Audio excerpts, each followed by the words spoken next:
नमस्कार दोस्तों। जैसे आपको पता था कि इस समय मैं मेंस के पेपर डिस्कस कर रहा हूं जो अभी हाल ही में हुआ था 2023 वाला। तो इसमें डिस्कशन का मतलब ये है कि कोई क्वेश्चन है उसकी फॉर्मेटिंग कैसे की जाए। अभी पूरी डिटेलिंग तो नहीं हो रही है, लेकिन जो प्रश्न आए हुए हैं उनकी डिटेलिंग कैसे की जाए और सिलेबस से कैसे उनको समझा जाए। तो आइए देखते हैं इस क्रम में हम GS2 का पेपर देखेंगे जो पॉलिटी है। आइए देखते हैं क्या क्या है।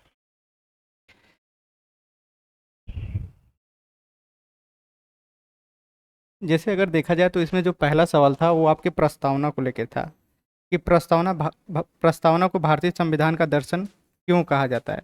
तो अब आती है बात की प्रस्तावना। अगर आप कभी भी पॉलिटी को पढ़ना शुरू करेंगे तो सबसे पहले आप क्या पढ़ते हैं? सबसे पहले प्रस्तावना को ही पढ़ते हैं कि प्रस्तावना क्या होती है। प्रस्तावना एक तरह से पूरे संविधान का दर्शन है, जो भारतीय संविधान है उसका दर्शन है। प्रस्तावना हमें ये बताती है कि आपका संविधान कैसा होना चाहिए, आपके संविधान में क्या है और कौन कौन से प्रावधान किए गए हैं, वही हमारी प्रस्तावना है। तो यही बता रहा है इसमें कि प्रस्तावना को भारतीय संविधान का दर्शन किस किन आधारों पर किया गया है। तो आप इस सवाल को ऐसे समझ सकते हैं। और प्रस्तावना की ज़रूरत क्यों है? आपको पता होगा कि 13 दिसंबर को जब जवाहरलाल नेहरू ने उद्देश्य उद्देश्य प्रस्ताव प्रस्तुत किया था, उसे ही आगे चल के प्रस्तावना मान लिया गया था। तो ये सवाल उससे संबंधित है। सेकंड क्या है, जो 42 अमेंडमेंट है, भारतीय संविधान संशोधन को पुनर्लेखन क्यों कहा जाता है? आपको पता है कि जो 42वां संविधान संशोधन है उसके माध्यम से बहुत सारे संशोधन किए गए थे, जिससे ही इसे क्या मिनी कॉन्स्टिट्यूशन का दर्जा दिया जाता है। तो इसमें कौन कौन से प्रावधान दिए गए थे? सबसे पहले तो 42वां संविधान संशोधन जो था वो 1976 में आया था। तो इसमें तीन शब्द जो जोड़े गए थे मूलतः, एक था समाजवाद, अखंडता और पंथ निरपेक्ष। ये तीनों शब्द जोड़े गए थे। तो ये तो आने ही आने चाहिए, ऐसा नहीं कि आप इसको स्किप करके दूसरे प्रावधान को लिख रहे हैं। तो जो 42वां संविधान संशोधन का मूल था उसमें तीन शब्द जो जोड़े गए थे प्रस्तावना में, वो आना चाहिए। आप देखिए वही तीनों शब्द क्या है कि वो आप इसमें भी यूज कर सकते हैं कि जो प्रस्तावना में क्या क्या है, कैसे क्या है। इस चीज़ को ऐसे समझ सकते हैं। आप चलते हैं हम नेक्स्ट पे। जो अगला सवाल हमारा है, न्यायिक सक्रियता क्या है? इसके तीन दोषों का वर्णन करिए कि क्या है। इसमें क्या होता है कि न्यायिक सक्रियता का मतलब होता है कि जब न्यायपालिका द्वारा कार्यपालिका और विधायिका की शक्तियों को कम कर दिया जाता है और उसे ही न्यायिक सक्रियता का दर्जा दिया जाता है। इसमें क्या है, आप एग्जाम्पल के माध्यम से भी दर्शा जाते हैं। जैसे विशाखा विशाखा केस है जिसमें महिलाओं के यौन अपराध को लेकर बताया गया था कि कार्यस्थल पे कैसे क्या हो रहा है। तो इसमें एग्जाम्पल के तौर पर उसको आप दिखा सकते हैं। अगला सवाल है हमारा कि भारतीय संविधान के अनुच्छेद 72 के अंतर्गत राज्यपाल की क्षमादान शक्तियों का अधिकार राष्ट्रपति के अधिकार से कैसे भिन्न है? देखिए, अब यहाँ क्या है कि जो राष्ट्रपति के क्षमादान की शक्ति है वो आर्टिकल 72 में दिया गया है, जबकि जो राज्यपाल का दिया गया है वो आर्टिकल 161 में दिया गया है। तो सबसे पहले तो आप दोनों के आर्टिकल को बता सकते हैं कि ठीक है, राष्ट्रपति का इसमें दिया गया है और राज्यपाल का 161 में दिया गया है। इसके बाद पूछ रहा है कि ऐसे कौन कौन से अधिकार हैं जो राज्यपाल को भी मिले हैं और राष्ट्रपति को भी मिले हैं, लेकिन ऐसे कौन से अधिकार हैं जो राष्ट्रपति को अधिक मिले हैं जबकि राज्यपाल को कम मिले हैं।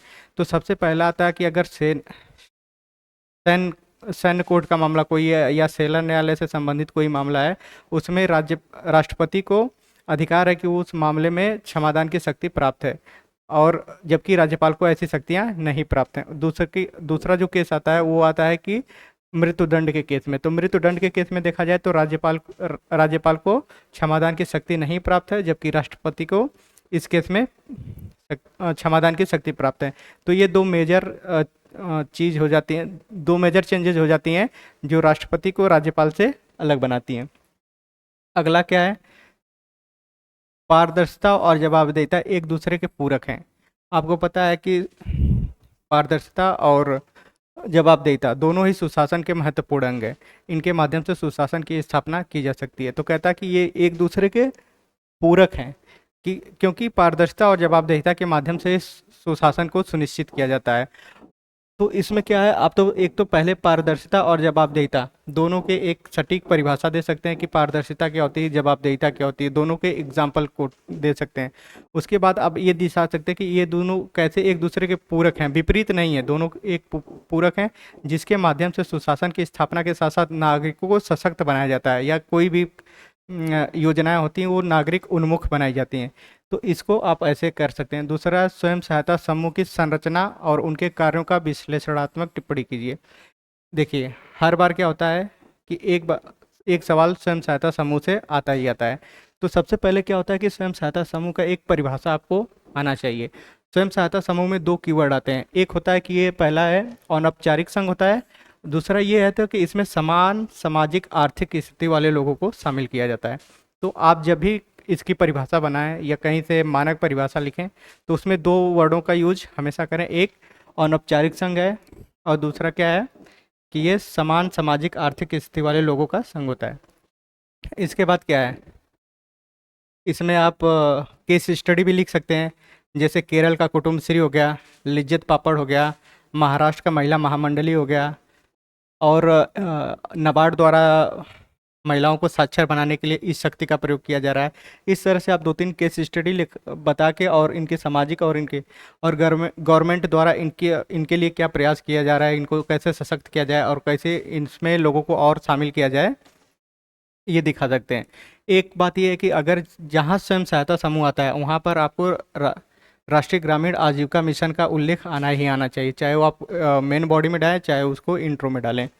सेकेंड चीज़ क्या है, सरकारी सेवा देने के लिए सूचना और संचार प्रौद्योगिकी के अनुप्रयोग का व्याख्या कीजिए। अब जानते हैं कि ई गवर्नेंस के माध्यम से कैसे मतलब सुशासन की स्थापना की जाती है और कैसे योजनाओं को और सरल तरीके से बनाया जा रहा है। जैसे जैम 3 आ जाए या फिर आधार आ जाए।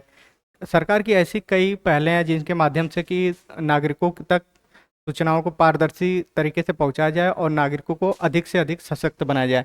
तो इसमें क्या है, आईटीसी की क्या भूमिका है, उसके क्या अनुप्रयोग है, सरकार द्वारा कौन कौन से प्रयास किए जा रहे हैं, इसको आप इसमें दिखा सकते हैं। अगला सवाल जो है, सार्क की असफलता भारत को बिम्स्टेक को सशक्त बनाने के लिए बाध्य कर दिया है। आप लोग देख रहे होंगे कि इस समय जो सार्क की प्रासंगिकता है वो घटती जा रही है, क्योंकि ना तो इसके बैठक समय पे हो पा रहे हैं, ना तो जो इसके सदस्य देश हैं उनकी भागीदारी ज़्यादा दिख रही है।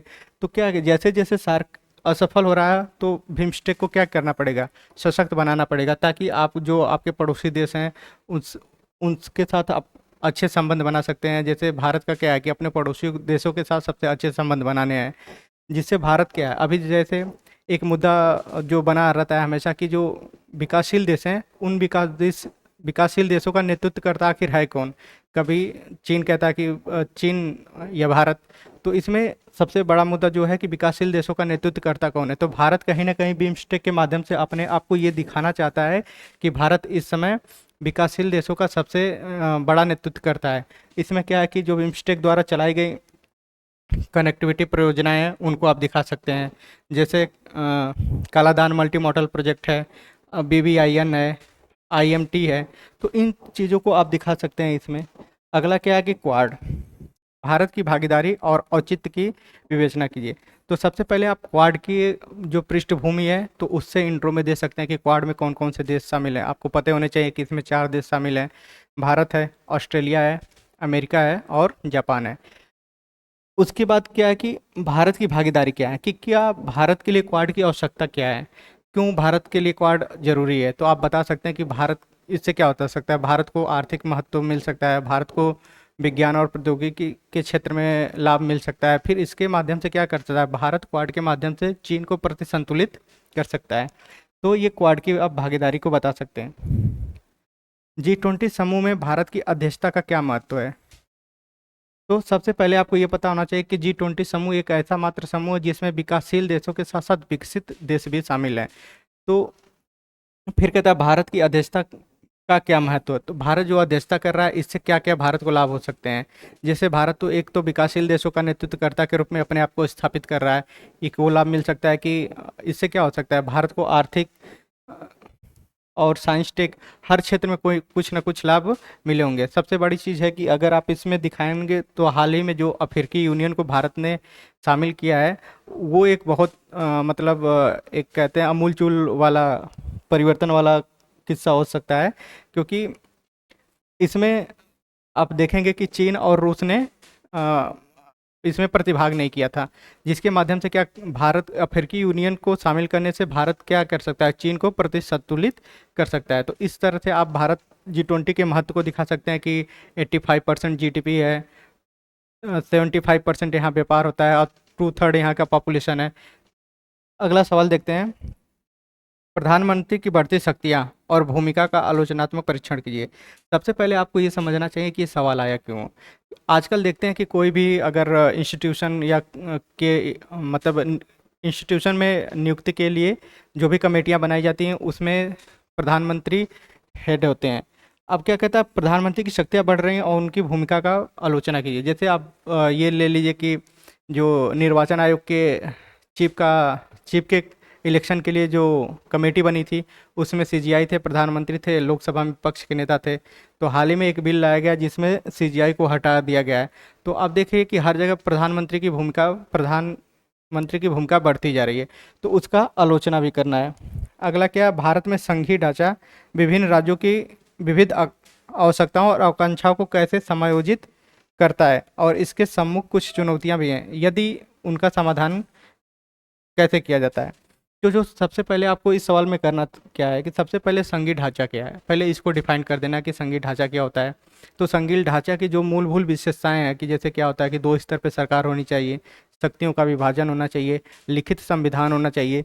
तो आप पहले संघीय ढांचा को बताएंगे, फिर उसके बाद बताएंगे कि संघीय ढांचे के अंतर्गत राज्यों की कैसे अनदेखी की जाती है। जैसे आर्टिकल 249 दे सकते हैं, 250 बता सकते हैं, 252 बता सकते हैं, 253 बता सकते हैं, जिसमें क्या होता है कि जहाँ संघ को ज़्यादा शक्तियाँ दी जाती हैं राज्यों की तुलना में। अब जैसे 7वीं अनुसूची है उसमें देखिए क्या होता है, संघ सूची होती है। संघ सूची में कौन कानून बनाने का विशिष्ट अधिकार किसको मिला होता है, केंद्र सरकार को मिला होता है। वहीं राज्य सूची होती है, राज्य सूची में कानून बनाने का अधिकार किसको, राज्य और केंद्र दोनों को मिला होता है। लेकिन अगर देखें आप विशिष्ट परिस्थितियों में क्या होता है कि जब अंतर्राष्ट्रीय संबंध या कुछ ऐसे प्रावधान, आपातकाल से संबंधित प्रावधान आ जाते हैं तो वहाँ पर संघ द्वारा बनाई गई कानूनों को मान्यता दी जाती है। इसी तरह समवर्ती सूची की बात कर लें, जब समवर्ती सूची की बात करते हैं तो वहाँ पर दोनों को प्रावधान है कि दोनों कानून बना सकते हैं। लेकिन जब डिस्प्यूट होता है, जब विवाद की स्थिति में हमेशा क्या किया जाता है कि संघ के बनाए गए कानूनों को मान्यता दी जाती है। तो इस प्रकार जो कहीं ना कहीं संघीय ढांचे पर प्रभावित होता है। अगला सवाल देखते हैं। अगला है कि विवादों के समाधान के लिए हाल ही में कौन से वैकल्पिक तंत्र उभरे हैं। अब देखिए एडीआर, जो क्या होता है कि एडीआर के माध्यम से क्या होता है कि जो न्यायालय में लंबित मामले हैं उनको कम कर दिया जाता है, या फिर जो न्यायालय में मामले पहुंचने वाले होते हैं उनको न्यायालय में पहुंचने से पहले ही समाधान कर लिया जाता है। तो इसमें कौन कौन से तंत्र उभरे हैं, तो आप लोक अदालत दे सकते हैं, ग्राम न्यायालय दे सकते हैं और ई अदालत दे सकते हैं, और एडीआर में दे सकते हैं जैसे कि मध्यस्थता के माध्यम से सुलझाया जाता है। तो ये सब चीज़ें आप इसमें दिखा सकते हैं। अगला सवाल क्या है कि उत्तर प्रदेश की विधानसभा में विधि निर्माण की प्रक्रिया का वर्णन कीजिए। तो सबसे पहले आपको पता होना चाहिए कि जो उत्तर प्रदेश की विधानसभा है, विधानमंडल है, उसमें विधानसभा के साथ साथ परिषद भी है।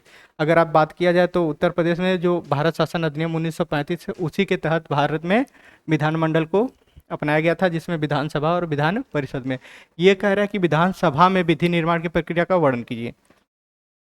तो विधानसभा में कैसे विधि निर्माण होता है, उसके साथ साथ आप विधान परिषद के बारे में भी बता सकते हैं कि किस प्रकार से विधानसभा और विधान परिषद में विधि निर्माण की प्रक्रिया किया जाता है। अगला कि भारत में लोकतांत्रिक प्रक्रिया को शुद्धिकरण में सिविल सेवकों की भूमिका को स्पष्ट कीजिए। अब देखिए सवाल में क्या है कि भारत में लोकतांत्रिक प्रक्रिया को शुद्धिकरण करने में सिविल सेवकाओं की भूमिका कितनी है। तो इसमें आप सिविल सेवकाओं की भूमिका के बारे में बता सकते हैं, जैसे प्रत्योजन विधायन के बारे में है, ये सब चीज़ें आप इसमें उल्लेख कर सकते हैं। उत्तर प्रदेश में स्वास्थ्य सेवा के प्रबंधन में संबंधित विभिन्न पहलुओं की व्याख्या कीजिए। तो सबसे पहले आप बता सकते हैं कि नीति आयोग की एक जो राज्य स्वास्थ्य सूचकांक आती है उसमें देखा जाए तो उत्तर प्रदेश सबसे अंतिम पायदान पर पाया जाता है। तो आप बता सकते हैं पहले कि इंट्रो में ही दे सकते हैं कि नीति आयोग की जो रिपोर्ट आई है उसमें राज्य स्वास्थ्य सूचकांक में उत्तर प्रदेश अंतिम पायदान पे। उसके बाद उत्तर प्रदेश में स्वास्थ्य से संबंधित क्या क्या चुनौतियां हैं, चुनौतियों को बताते हुए उसमें उनका प्रबंधन कैसे किया जाता है, उसके विभिन्न पहलुओं के, यानी इसको 2 तरीके से आप दिखा सकते हैं। एक तो राज्य सरकार द्वारा प्रबंधन के लिए क्या किया जा सकता है, और एक केंद्र सरकार द्वारा प्रबंधन के लिए क्या क्या किया जा रहा है। तो इसको 2-3 चीज़ों में आप दिखा सकते हैं। दूसरा है नागरिक अधिकार पत्र क्या है और नागरिकों के कल्याण में इनकी क्या भूमिका है। तो सबसे पहले आपको बताना पड़ेगा कि नागरिक अधिकार पत्र होता क्या है। तो इसकी एक मानक परिभाषा लिखना पड़ेगा कि नागरिक अधिकार पत्र क्या है। उसमें कीवर्ड पारदर्शिता, जवाबदेहिता और नागरिक उन्मुख, ये 3 चीज़ आने चाहिए। जब भी आप परिभाषा लिखें तो उसमें जो कीवर्ड होते हैं वो आने चाहिए। देखिए, आप परिभाषा कुछ भी लिख सकते हैं, कुछ भी बना सकते हैं। एग्जाम में आपको मानक परिभाषा जब तक रटे नहीं होंगे तब तक वो याद नहीं आएंगे। आप वहाँ बना के ही लिखेंगे, लेकिन उस बना के लिखने में आपको पता होने चाहिए कि कौन से कीवर्ड आने हैं, कौन से कीवर्ड नहीं आने। जैसे पारदर्शिता, जवाबदेहिता और नागरिक उन्मुख। किसी भी नागरिक घोषणा पत्र का यही उद्देश्य होता है कि नागरिकों को पारदर्शिता और जवाबदेहिता के साथ साथ उसको नागरिक उन्मुख बनाया जाए। और फिर क्या है, इसके जो 6 सिद्धांत होते हैं, जैसे क्या होता है, गुणवत्ता होता है, चयन होता है, मूल्य होता है और क्षमता होती है, पारदर्शिता होती है, जवाबदेहिता। ये 6 आप लिख के तब इसकी भूमिका को दिखा सकते हैं। अगला क्या है कि भारत विश्व नेतृत्व के लिए तत्पर है, इस कथन की विवेचना कीजिए। देखिए, अभी मैंने पिछले सवाल में यही आप लोग को बताया था कि जो सबसे बड़ा डिबेट है इस समय का वही है कि विकासशील देशों का नेतृत्व करता कौन है। तो कहीं ना कहीं भारत G20 की अध्यक्षता करके ये साबित कर चुका है कि भारत इस समय विश्व का नेतृत्व करने के लिए तैयार है। चाहे वो आर्थिक सहयोग की बात करें, चाहे किसी भी क्षेत्र की बात करें, तो आपको इस सवाल को ऐसे दिखाना पड़ेगा। फिर कहता है, भारतीय प्रवासी किस प्रकार अमेरिका के राष्ट्रीय हितों के संवर्धन और परिसंपत्ति के रूप में उभरे हैं, इसकी विवेचना कीजिए। तो कहीं सबसे पहले आपको तो प्रवासी, सबसे पहले प्रवासी कौन है उसकी परिभाषा लिखनी पड़ेगी। उसके बाद क्या है, अगर आपके पास डेटा वगैरह है कि कौन से डेटा है कि अमेरिका में कितने % प्रवासी पाए जाते हैं और उनका क्या क्या योगदान है। एक होता है सिविल परमाणु समझौता जो 2008 में होता है, उसमें कहीं ना कहीं जो भारतीय प्रवासी हैं उनका बहुत बड़ा योगदान है। इसके बाद क्या है, ऐसे कौन कौन से क्षेत्र हैं जिसमें प्रवासियों के माध्यम से भारत और अमेरिका के संबंधों को सुदृढ़ करने का प्रयास किया गया था। जैसे साइबर अपराध के क्षेत्र में आप ले सकते हैं, साइंस एंड टेक के क्षेत्र में ले सकते हैं, जलवायु परिवर्तन के क्षेत्र में ले सकते हैं। तो आप जब इसके कई डायमेंशन में दिखाएंगे इस सवाल को, तो जो सवाल है उसमें आपको अच्छे मार्क्स प्राप्त हो सकते हैं। देखिए, एक डायमेंशन को लेके ज़्यादा लिखना वो उचित नहीं है। आप किसी भी सवाल को करने के लिए सबसे पहले क्या कर सकते हैं कि उसके कई डायमेंशन को सोचिए कि क्या क्या डायमेंशन हो सकते हैं। और एक आध डेटा मिल जाए तो आप डेटा को लिख दीजिए, या कोई रिपोर्ट मिल जाए तो उस रिपोर्ट से लिख सकते हैं। ठीक है, अब अगला सवाल आता है कि वर्तमान में भारत पाक संबंध का एक छलावा है, उन अंतर्निहित समस्याओं को स्पष्ट स्पष्ट कीजिए जो भारत पाक के संबंधों पर बार बार कटुता उत्पन्न करती हैं। देखिए, सवाल आने की पॉसिबिलिटी बहुत कम थी, क्योंकि इस समय जो भारत का अंतर्राष्ट्रीय संबंधों में आईआर का सवाल है, तो उम्मीद नहीं था कि ऐसा भी सवाल आ सकता है, लेकिन आ गया तो इसको हैंडल तो करना ही पड़ेगा कि भारत और पाकिस्तान के ऐसे कौन कौन से संबंध हैं जब भी भारत और पाकिस्तान अपने में रिश्तों को एक मजबूती देना चाहें, लेकिन उधर से पाकिस्तान के साइड से कुछ ना ऐसी हरकतें कर दी जाती हैं जिनके हिसाब से आप कह सकते हैं कि उनके संबंध एक छलावा के हिसाब से हैं। जैसे आप एग्जाम्पल के तौर पर बता सकते हैं कि जब 1999 में प्रधानमंत्री अटल बिहारी वाजपेयी जी पाकिस्तान जाते हैं, वहाँ के प्रधानमंत्री से मुलाकात करते हैं, लेकिन जैसे ही वहाँ आते हैं तो कारगिल का युद्ध शुरू हो जाता है। अब 2017 वाली घटना डाल सकते हैं कि जैसे भारतीय प्रधानमंत्री मोदी जी जब जाते हैं वहाँ के प्रधानमंत्री नवाज शरीफ जी से मिलने। खैर, ये जो उनका यात्रा था वो औपचारिक नहीं अनौपचारिक था, लेकिन जैसे वहाँ से आते हैं तैसे ही मतलब आतंकी हमले हो जाते हैं। तो ये कहीं ना कहीं दिखाते हैं, आप बलूचिस्तान का और पाकिस्तान ये से संबंधित पीओके संबंधित मुद्दों को दिखा सकते हैं। इसमें थोड़ा सा आप मैप बना के दिखाएंगे तो वो ज़्यादा अच्छा हो जाएगा। इस प्रकार से ये हमारा रहा GS2 का पेपर। इसमें अभी हम लोग ने पेपर को डिस्कस नहीं किया है कि पेपर में कैसे लिखना चाहिए, कैसे नहीं लिखना चाहिए। आने आने वाले समय में हम इसको भी देखा जाएगा कि क्या क्या डायमेंशन हो सकते हैं, एक एक प्रश्न के क्या डायमेंशन हो सकते हैं, क्या डायमेंशन हो सकते हैं, कि कौन सी रिपोर्ट डाला जा सकता है, कौन सा डेटा यूज किया जा सकता है, उसके संबंध में हम लोग आगे बात करेंगे। अभी बस एक ओवरव्यू दिया जा रहा है कि मेंस के कैसे सवाल आते हैं और वो सिलेबस से कैसे होते हैं। क्योंकि आप अगर पूरे सिलेबस को एक बार कवर कर लेते हैं तो आपकी जो सब सवाल है ना ये हो जाएंगे। देखिए, सवाल सिलेबस से IIT सवाल नहीं आते, लेकिन उसके जो कीवर्ड होते हैं, अब जैसे उसमें प्रवास से संबंधित एक टॉपिक ही है, ये तो IR का संबंध हो गया। ये दोनों खैर ये आने नहीं चाहिए थे, जो उत्तर प्रदेश वाला ये और ये, लेकिन क्योंकि उत्तर प्रदेश का आपको पता होगा कि 5 और 6 पेपर जो जोड़ा गया स्पेशली उत्तर प्रदेश के संबंध में ही जोड़ा गया है, तो इनके आने की प्रोबेबिलिटी तो नहीं थी, लेकिन आ गया तो आपको हैंडल करना ही पड़ेगा। हैंडल क्या करना पड़ेगा, आप 5-6 के लिए पढ़े ही हैं। तो इस प्रकार से ये हमारा GS2 का पेपर था।